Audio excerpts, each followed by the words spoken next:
नमस्कार दोस्तों, स्वागत है आपका साइंस कैंपस के यूट्यूब चैनल में। आज आप पढ़ रहे हैं 11th क्लास की केमिस्ट्री के फर्स्ट चैप्टर का पॉइंट पढ़ेंगे, मूलानुपाती सूत्र एवं अणुसूत्र बनाना। मूलानुपाती सूत्र एवं अणुसूत्र। देखिए, मूलानुपाती, पहले इसको डिफाइन करते हैं कि मूलानुपाती सूत्र क्या है, उसके बाद में अणुसूत्र की बात करेंगे। तो दोस्तों, किसी भी यौगिक में उपस्थित परमाणुओं की जो संख्या है उसके सरल अनुपात को जो दर्शाता है, किसी यौगिक में उपस्थित तत्वों के परमाणुओं के जो सरल अनुपात को दर्शाने वाला सूत्र होता है उसे कहते हैं मूलानुपाती सूत्र। फिर से सुने, किसी यौगिक में उपस्थित परमाणुओं के सरल अनुपात को दर्शाने वाले सूत्र को मूलानुपाती सूत्र कहते हैं। जैसे हम ग्लूकोज की बात करते हैं, ग्लूकोज जो है इसका जो मूलानुपाती सूत्र होगा वो होगा CH2O। ये ग्लूकोज का मूलानुपाती सूत्र हो गया। इसमें कार्बन परमाणु का जो अनुपात है वो 1 है, हाइड्रोजन परमाणु का जो अनुपात है वो 2 है और ऑक्सीजन परमाणु का जो अनुपात है वो 1 है। तो ये जो अनुपात है 1:2:1, ये इस यौगिक में उपस्थित परमाणुओं के सरल अनुपात को दर्शा रहा है। इसे कहते हैं मूलानुपाती सूत्र। किसी यौगिक में उपस्थित परमाणुओं के सरल अनुपात को दर्शाने वाला सूत्र उस यौगिक का मूलानुपाती सूत्र कहलाता है। बात करते अणुसूत्र की। अणुसूत्र मूलानुपाती सूत्र है, उसी से अणुसूत्र बनता है। परंतु मूलानुपाती सूत्र में दर्शाते परमाणुओं के सरल अनुपात को, जबकि वह सूत्र किसी यौगिक का वह सूत्र जो यौगिक में उपस्थित विभिन्न परमाणुओं के, जो भी परमाणु उपस्थित है यौगिक में, उन सभी परमाणुओं की वास्तविक संख्या को जो दर्शाता है कि यौगिक में परमाणुओं की वास्तविक संख्या क्या है, वही उसका मूलानुपाती सूत्र ने होकर उसका अणुसूत्र होता है। जैसे ग्लूकोज की बात करते हैं C6H12O6, इसमें कार्बन के परमाणुओं की संख्या 6 है, हाइड्रोजन के परमाणुओं की संख्या 12 है, ऑक्सीजन के परमाणुओं की संख्या 6 है। तो ये जो सूत्र है ये इस यौगिक में उपस्थित परमाणुओं की वास्तविक संख्या को दर्शाता है कि कार्बन के परमाणु 6 हैं, हाइड्रोजन के परमाणु 12 हैं, ऑक्सीजन के परमाणु भी 6 हैं। तो वह सूत्र जो यौगिक में उपस्थित विभिन्न परमाणुओं की वास्तविक संख्या को दर्शाता है उसे मूलानुपाती सूत्र न कहकर अणुसूत्र कहते हैं। जबकि मूलानुपाती वह सूत्र होता है जो यौगिक में उपस्थित परमाणुओं के सरल अनुपात को दर्शाता है। वह सूत्र जो यौगिक में उपस्थित परमाणुओं की वास्तविक संख्या को दर्शाता है उसे अणुसूत्र कहते हैं। अब हम पढ़ते हैं मूलानुपाती सूत्र कैसे बनाते हैं और अणुसूत्र का निर्माण कैसे होता है। थोड़ी सी बड़ी प्रोसेस है, ध्यान से समझें, बड़ा इंटरेस्टिंग पॉइंट है। आप पढ़ रहे हैं मूलानुपाती, 4-5 चरण चलेंगे इसमें, बड़े सरल है। सबसे पहले पद फर्स्ट की बात करते हैं। हमको किसी भी यौगिक में उपस्थित तत्वों का प्रतिशत दे रखा हो, प्रतिशत दिया मिले या प्रतिशत न दिया मिले, परमाणु द्रव्यमान दे रखा हो, ग्राम में परमाणुओं की मात्रा दे रखी हो, ग्राम में परमाणुओं का द्रव्यमान दे रखा हो, तो उससे हम मूलानुपाती सूत्र का निर्माण करते हैं। उदाहरण समझते हैं। उदाहरण जैसे कोई भी यौगिक है जिसमें कार्बन 40% है, मान के चलो उस यौगिक में हाइड्रोजन 6.66% है, और मान के चलो उसमें ऑक्सीजन 53.67%। ये हो गया।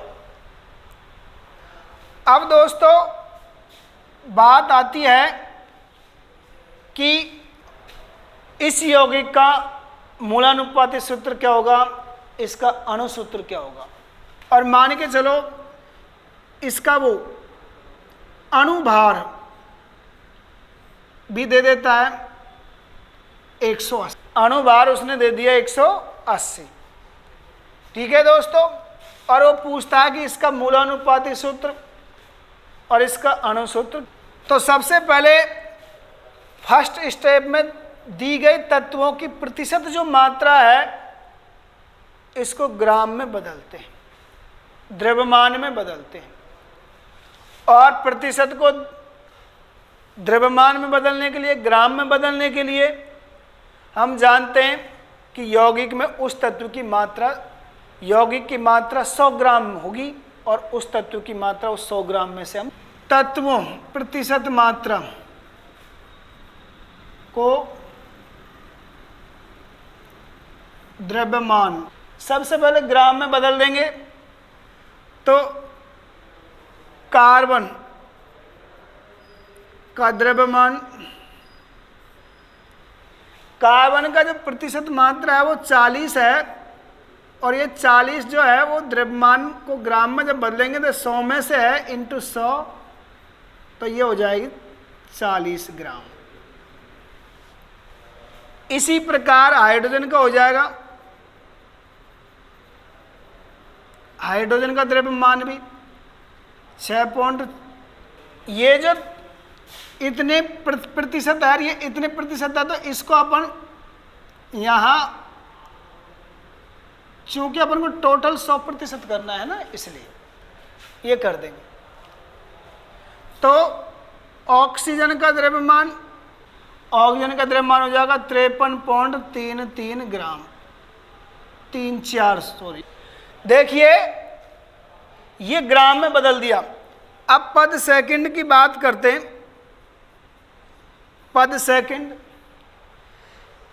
इसमें तत्वों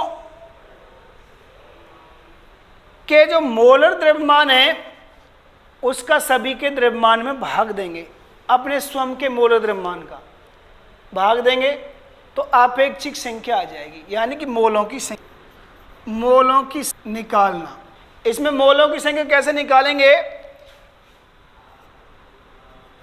सी के मोल या आपेक्षिक संख्या कह दो इसको, यहाँ सी के मोल हो जाएंगे, यानी कार्बन का द्रव्यमान बटे कार्बन का मोलर द्रव्यमान।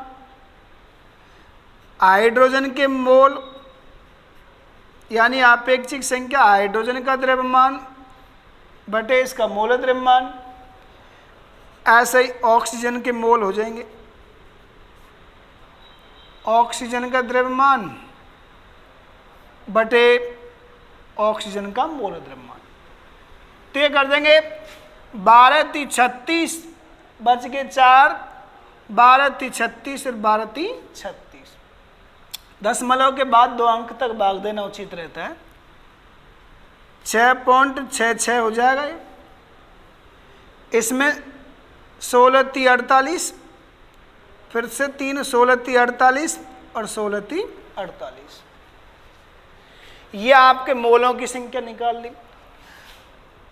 पद नंबर जो थर्ड होगा, इसमें अपन जो सबसे छोटी जो सापेक्षिक संख्या है, मोलों की संख्या है, उसका सभी मोलों की संख्याओं में भाग देंगे या सभी आपेक्षिक संख्याओं में भाग देंगे और उनका सरल अनुपात निकल जाएगा।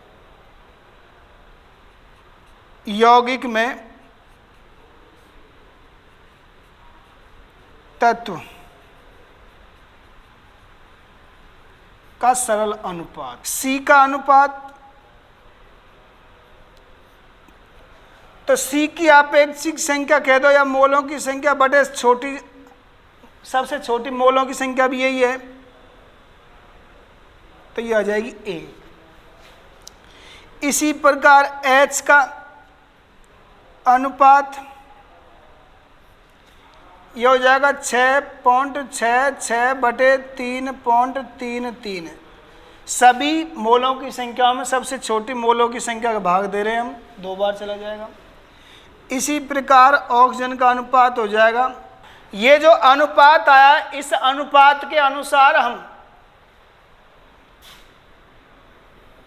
मूलानुपाती सूत्र लिख, तो इसमें कार्बन का अनुपात 1, हाइड्रोजन का 2 और ऑक्सीजन का 1, तो ये लिख देंगे CH2O हो गया। इसमें अनुपात 1, अनुपात 2, अनुपात 1, ये मूलानुपाती सूत्र हो गया। अब जब मूलानुपाती सूत्र निकाल लेते हैं तो अणुसूत्र की गणना कर देंगे या अणुसूत्र का निर्माण कर देंगे। अणुसूत्र का निर्माण कैसे करेंगे? अब तक आपने पढ़ा मूलानुपाती सूत्र का निर्माण, लेकिन अब पढ़ रहे हैं आप अणुसूत्र का निर्माण। ध्यान रहे, अणुसूत्र बराबर होता है n इंटू मूलानुपाती सूत्र। यहां n जो है n, ये क्या है? n बराबर होता है यौगिक का अणुभार, यौगिक का अणुभार बटे मूलानुपाती सूत्र भार। यानी कि यौगिक का अणुभार क्या है जो हमको दे रखा है 180, और मूलानुपाती सूत्र का भार क्या है? मूलानुपाती सूत्र है CH2O, इसका जो भार हो जाएगा वो हो जाएगा कार्बन का 12, हाइड्रोजन का 2, ऑक्सीजन का 16 बराबर 30। तो 30 हो गया और 3 छिकी 18, n बराबर यहां 6 आ गया। यानी कि जो अणुसूत्र होगा उस अणुसूत्र का जो मान निकलेगा वो मूलानुपाती सूत्र को 6 से गुणा करके निकलेगा। तो 6 गुणा CH2O, तो ये हो जाएगा C6H12O6। इस प्रकार से हम किसी भी यौगिक में तत्वों की प्रतिशत मात्रा दे रखी हो या उसके तत्वों के द्रव्यमान दिए गए हों, तो हम उस यौगिक के मूलानुपाती सूत्र एवं अणुसूत्र दोनों की गणना। दोबारा से ध्यान से सुने, आज का आपका जो पॉइंट है, चैप्टर का जो आपका पॉइंट जो पढ़ रहे हैं आप, फर्स्ट चैप्टर का वो पढ़ रहे हो, मूलानुपाती सूत्र एवं अणुसूत्र का निर्माण। पहली बात आती है मूलानुपाती सूत्र कहते किसे हैं? तो किसी भी यौगिक में उपस्थित परमाणुओं के सरल अनुपात को दर्शाने वाला सूत्र उस यौगिक का मूलानुपाती सूत्र होता है। परंतु वह सूत्र जो यौगिक में उपस्थित परमाणुओं की वास्तविक संख्या को दर्शाता है, उस सूत्र को हम यौगिक का अणुसूत्र कहते हैं। निर्माण कैसे करते हैं? फर्स्ट ऑफ ऑल, सबसे पहले हम मूलानुपाती सूत्र का बनाना पड़ेंगे। हमें किसी भी यौगिक में तत्वों की प्रतिशत मात्रा दे रखी हो या उन तत्वों का द्रव्यमान दे रखा हो, तो उससे आप बड़ी आसानी से मूलानुपाती सूत्र बना लेते हैं।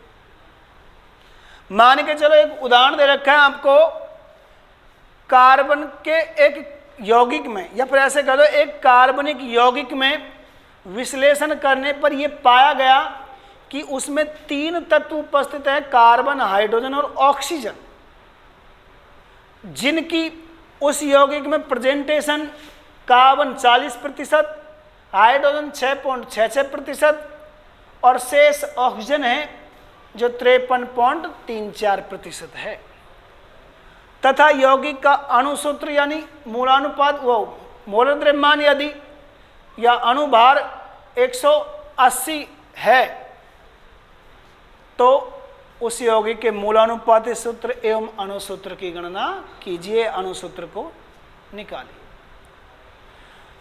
तो मूलानुपाती सूत्र है वो निम्न 3 चरणों में चलता है। 3 चरण हो गए। फर्स्ट चरण में तत्वों की जो प्रतिशत मात्रा दी गई है उसे द्रव्यमान में बदलते हैं, ग्राम में बदलते हैं। तत्वों की प्रतिशत मात्रा को द्रव्यमान में बदलना। अब हम पूरे यौगिक को 100 ग्राम मानेंगे तो उस 100 ग्राम में से तत्व की जो प्रतिशत मात्रा है वो ग्राम में बदल जाएगी। एक उदाहरण पर है, कार्बन का द्रव्यमान 40% है, कार्बन 40% बटे 100 इंटू 100 हो जाएगा, तो ग्राम में बदल गया। इसी प्रकार हाइड्रोजन का हो गया, ऑक्सीजन का हो गया। द्रव्यमान में बदलने के बाद, ग्राम में बदलने के बाद फिर हम यौगिक में तत्वों के या परमाणुओं के मोलों की संख्या ज्ञात करते हैं। इसे हम सामान्यतः आपेक्षिक संख्या भी बोलते हैं। आपेक्षिक संख्या कैसे ज्ञात करते हैं? जो यौगिक में द्रव्यमान दे रखा है और उस तत्व का मोल द्रव्यमान का भाग देके और तब जाके आपेक्ष। कार्बन के मोलों की संख्या हो जाएगी कार्बन का द्रव्यमान बटे उसका मोल द्रव्यमान। ऐसे हाइड्रोजन के मोलों की संख्या हाइड्रोजन का द्रव्यमान बटे उसके मोल द्रव्यमान, और ऐसे ही ऑक्सीजन के मोलों की संख्या। ये निकल गई। थर्ड जो अपना पद है, चरण है, उसमें अपन यौगिक में तत्वों का सरल अनुपात निकालते हैं और इसके लिए अपन क्या करते हैं, सबसे छोटी अपेक्षिक संख्या है, सबसे छोटी मोलों की संख्या है, उसका सभी संख्याओं में या सभी मोलों की संख्याओं में भाग देते हैं, तो उस यौगिक में तत्व का सरल अनुपात निकल आता है। इस सरल अनुपात के अनुसार यौगिक में उपस्थित तत्वों की संख्या लिख देते हैं, तो वो यौगिक का मूलानुपाती सूत्र बन जाता है। मूलानुपाती सूत्र निकालने के बाद अणुसूत्र का निर्माण होता है। अणुसूत्र बराबर होता है n इंटू मूलानुपाती सूत्र। यहाँ n जो है वो यौगिक का अणुभार बटे मूलानुपाती सूत्र का अणुभार होता है।